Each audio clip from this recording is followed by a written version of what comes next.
Assalamualaikum warahmatullahi wabarakatuh. Perkenalkan, nama saya Hajarat Ridwan. Video ini dibuat untuk memenuhi tugas mata kuliah aplikasi komputer kantor. Di video ini saya akan menjelaskan tentang rumus OR dan AND pada Microsoft Excel. Di sini saya mempunyai contoh tabel tentang interview kerja. Kita ingin mendapatkan hasil dari 10 orang pelamar yang bisa lanjut ke tahap interview atau tidak dengan skill bisa komputer dan S1 maupun S1 atau bisa komputer dengan menggunakan rumus AND dan OR. Ya, yang pertama jika kita menggunakan rumus AND, di sini kita lihat pada tabel AND. Oke, teman-teman bisa lihat di situ rumus AND-nya. Pada tabel AND ini jika kita menggunakan rumus AND, yang bisa lulus interview kerja hanya peserta yang bernama Reza dan Rizky. Mengapa? Karena mereka memenuhi kriteria S1 dan bisa komputer. Sedangkan pada kasus Rizal, ya kita lihat di sini pada kasus Rizal, dia S1, tapi tidak bisa komputer, maka dia tetap dinyatakan tidak lulus interview kerja atau gagal karena dia tidak memenuhi kriteria S1 dan bisa komputer. Sedangkan pada tabel OR, di sini kita menggunakan rumus OR. Teman-teman bisa lihat juga di situ ada rumusnya. Yang bisa maju ke tahap interview adalah peserta bernama Lala, Latifa, Reza, Rizal, Rahman, Rizna, dan Rizky. Mengapa? Karena mereka memenuhi salah satu kriteria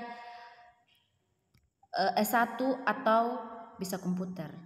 Contohnya juga pada kasus Rizal tadi, di rumus AND dia gagal untuk maju interview. Sedangkan jika kita menggunakan rumus OR, dia bisa maju interview karena pada rumus AND dia tidak memenuhi salah satu kriteria. Sedangkan pada rumus AND ini dia harus memenuhi semua kriterianya, bisa S1 dan bisa komputer.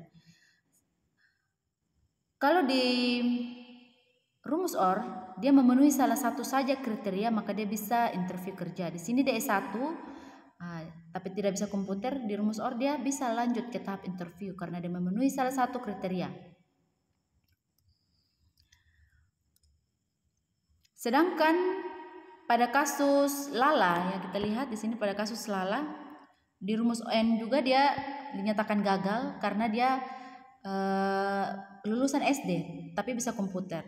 Tapi dia tetap gagal untuk maju interview. Sedangkan di tabel OR, karena kita menggunakan rumus OR, dia tetap maju untuk interview walaupun dia lulusan SD. Tapi dia bisa komputer, tetap dia maju untuk melanjutkan interview kerja. Kira-kira seperti penjelasan yang mudah-mudahan dapat dimengerti. Oke, berikutnya di sini saya mempunyai contoh tabel kelulusan siswa. Jadi di sini kita ingin menentukan lulus dan tidaknya 10 orang siswa ini dengan kriteria nilai ujiannya lebih besar sama dengan 75 dan nilai kehadirannya lebih besar sama dengan 80%. Jika kita menggunakan rumus AND, jadi kita lihat di sini ada tabel AND-nya. Kita lihat di situ ada rumus AND-nya. Teman-teman bisa lihat di situ. Pada tabel AND yang memenuhi kriteria bisa lulus ujian yaitu peserta atas nama Muhammad Rafandra, Rumaina Zalsa, dan Rania. Mengapa? Karena mereka memenuhi kriteria dari rumus AND, yaitu kriterianya nilainya lebih besar sama dengan 75 dan nilai kehadirannya lebih besar sama dengan 80%. Sedangkan pada tabel OR, di sini kita lihat, teman-teman bisa lihat juga rumusnya di bawah ya. Nah, pada tabel ini Muhammad Rafandra dinyatakan lulus ujian karena dia memenuhi kriteria nilai ujiannya lebih besar dari 75 dan nilai kehadirannya lebih besar sama dengan 80%. Sedangkan Muhammad Akhtar, kita lihat di sini ya, pada rumus AND dia dinyatakan tidak lulus, tapi pada rumus OR dia dinyatakan lulus ya karena dia memenuhi salah satu kriteria, yaitu dia memenuhi kriteria kehadiran 80%, 85%. Ya, karena di sini kriteria untuk lulus adalah lebih besar sama dengan 80%. Dan walaupun nilai ujiannya 70 karena dia memenuhi nilai kehadirannya lebih besar dari 80%, maka pada rumus OR dia tetap dinyatakan lulus. Seperti itu kira-kira penjelasannya. Oke, terima kasih.